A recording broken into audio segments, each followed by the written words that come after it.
On a été créé avec une bouche et deux oreilles, et pourtant, on parle 2 fois plus qu'on écoute. Hein.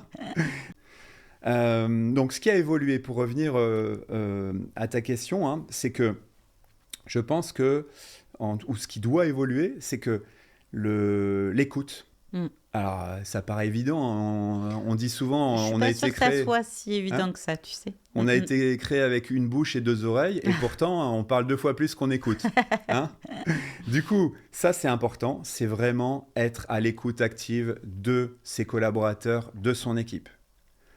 On a chacun un vécu différent, une culture différente, des expériences différentes. C'est hyper enrichissant d'être à l'écoute de quelqu'un qu'on ne connaît pas et d'apprendre finalement des choses en l'écoutant. Ça, je pense que c'est fondamental. Donc, ça veut dire qu'on doit former les gens à savoir écouter activement, à savoir poser des questions ouvertes. Ça peut paraître bête, mais c'est un fondamental. De les former à la communication non violente. Parce que aujourd'hui, on parle souvent d'entreprises où il y a des burn-out, où il y a des gens qui sont en dépression.